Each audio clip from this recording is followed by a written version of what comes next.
Hello student, question यहाँ पे given है rope of length capital L and mass capital M hangs freely from the ceiling. तो चलिए diagram बनाते हैं। यहाँ पे एक रोप है जो कुछ इस तरीके से सीलिंग से हैंग्ड है। ठीक है, इसकी लेंथ एल दे रखी है, मास एम दे रखा है। अब हम ऑलरेडी जानते हैं, चलिए पहले पढ़ लेते हैं आगे। If the time taken by transverse wave to travel from bottom to the top of the rope is capital T, then time to cover first half length is. तो यहाँ पे बहुत अच्छा क्वेश्चन है, बहुत ध्यान से समझिए इसे। देखिए, ट्रांसवर्स वेव नीचे से ऊपर की तरफ ट्रैवल करती है, बिल्कुल ठीक है, कोई इशू नहीं है ना। ट्रांसफर वेव आपकी कैसे ट्रैवल कर रही है? फ्रॉम बॉटम टू टॉप, ठीक है ना। अब वेव तो कैसे ट्रैवल करती है आप जानते हो, तो यहाँ इस तरीके से बना लेते हैं। इस तरीके से ऊपर की तरफ ट्रैवल कर रही है थ्रू दिस रोप, है ना। रोप के थ्रू ट्रांसवर्स वेव ऊपर की तरफ ट्रैवल कर रही है। और हम जानते हैं कि अगर हम बात करें स्पीड की, ट्रांसवर्स वेव की स्पीड की थ्रू ए स्ट्रिंग, तो वो क्या होती है? v equal to under root जो टेंशन है divided by mass per unit length of rope. यहाँ तक क्लियर है बात? इतना क्लियर है हमें। अब सवाल क्या उठता है कि जब आप नीचे से ऊपर जाओगे यहाँ पे रोप में, तो टेंशन इंक्रीज करेगी। बात क्लियर है? अब मान लो मैं एक पोर्शन ले लेता हूँ यहाँ पे। पहले तो यहाँ पे कोऑर्डिनेट लेते हैं। तो कोऑर्डिनेट के लिए मैं क्या करता हूँ? कोऑर्डिनेट के लिए रोप के बॉटम को मैं y इक्वल टू 0 ले लेता हूँ। तो ये कितना हो जाएगा? y इक्वल टू एल हो जाएगा। चलिए इस तरीके से समझ के चलते हैं। ये कोऑर्डिनेट सिस्टम मैंने वर्टिकल में y ले लिया। अब मैं मानता हूँ यहाँ पे कहीं पे एक क्रॉस सेक्शन लिया जिसका डिस्टेंस यहाँ से कितना है या यहाँ से कितना y है। बात क्लियर है? तो यहाँ पे टेंशन कितनी होगी, यहाँ पे टेंशन कितनी होगी वो हमें सोचनी है। यहाँ पे आपकी टेंशन होगी, देखो जितना इसके नीचे की रोप है ना, उसका वेट, तो वो कितना होगा? मैं मान के चलता हूँ मास पर यूनिट लेंथ म्यू है, या एम अपॉन एल ले लेते हैं। ठीक है, ले लिया। इनटू जो नीचे की लेंथ है वाई इंटू जी, ये आएगी ना टेंशन यहाँ पे। तो आप जब ऊपर जाओगे तो ऐसे समझ लो, आपकी जैसे जैसे ऊपर जाओगे तो टेंशन इंक्रीज होनी चाहिए, और सबसे ज़्यादा टेंशन टॉप में होगी यहाँ पे, है ना। क्योंकि उसको वहाँ पे टेंशन ज़्यादा होने का रीज़न क्या है कि वो टेंशन किसको बैलेंस कर रही होगी? नीचे के रोप के वेट को। तो जैसे जैसे ऊपर जाओगे रोप का जो वेट है वो इंक्रीज करता जाएगा, क्योंकि ज़्यादा पोर्शन आता जाएगा। तो टॉप में टेंशन सबसे मैक्सिमम होगी। तो किसी रैंडम प्लेस पे मैंने टेंशन ऐसे निकाल ली।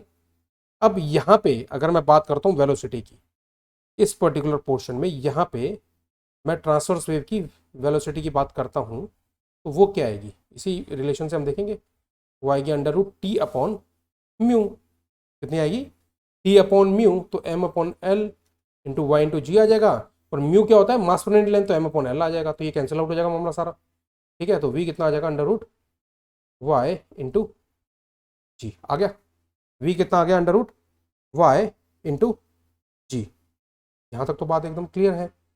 और मैं वी को और कैसे लिख सकता हूँ? मैं वी को पता कैसे लिख सकता हूँ? मैं वी को D Y by D T भी लिख सकता हूँ। ये बात क्लियर है आपको? अंडर रूट वाई जी लिख लिया है ना, इसको हम किससे इक्वेट कर सकते हैं? D Y upon D T से भी कर सकते हैं। तो यहाँ पे अब मैं क्या करूँगा? इंटीग्रेट करूँगा। इस रिलेशन को मैं यूज़ करने वाला हूँ यहाँ पे, और मैं सोचता हूँ कि इसके आगे इसको मैं कैसे कर सकता हूँ।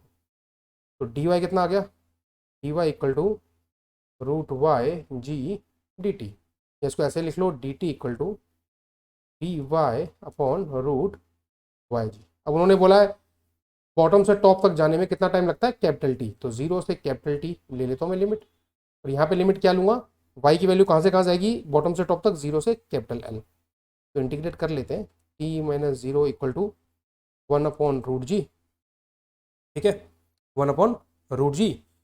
और integration of D Y upon root Y zero से एल। तो सॉल्व करते हैं। T equal to 1/√g, that is sorry multiply में आएगा इसके, नॉट इक्वल टू, साथ में इसके मल्टीप्लीकेशन में आएगा आपका D Y upon root Y, तो आ जाएगा 2√y। और लिमिट क्या लोगे? L zero. टी कितना आ गया? 1/√g। ठीक है, 2√l वैल्यू आ जाएगी यहाँ पे, 2√l। ये तो हम ऑलरेडी समझ ही चुके हैं कि कैसे किया है। तो टी की वैल्यू कितनी आ गई? 2√l बाय जी। चलिए ठीक है, टोटल टाइम पीरियड मैंने निकाल लिया। तो उन्होंने बोला time to cover first half length, time to cover first half length.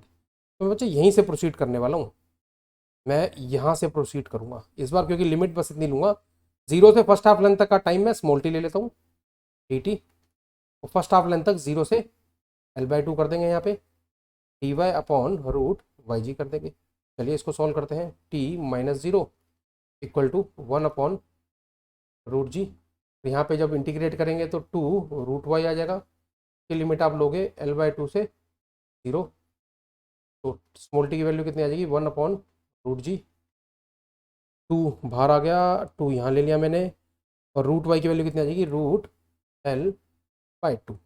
ये बात क्लियर है आपको? ठीक है, अब ध्यान से देखना, मैं क्या करने वाला हूँ, 1 अपॉन रूट 2 मैंने यहाँ ले लिया, तो यहाँ क्या बचा 2 रूट L अपॉन रूट जी, और ये जो वैल्यू है ये यहाँ से मैं इंसर्ट कर सकता हूँ, स्मॉल टी की वैल्यू कितनी आ जाएगी 1 upon root 2 into capital T. बात क्लियर है? 1 upon root 2 into capital T, और कैपिटल टी क्या है ऑलरेडी क्वेश्चन में दिया है, बॉटम से टॉप यानी टोटल टाइम बॉटम से टॉप तक का। तो ये ऑप्शन हमें कहाँ दिख रहा है, ऑप्शन नंबर सी आपका करेक्ट आंसर होगा, option number C is the correct answer for this. बात क्लियर है? तो I hope I have answered your question, simple question था, थोड़ा इंटीग्रेशन वगैरह लगा के आपको बस चेक करना था। Thank you very much.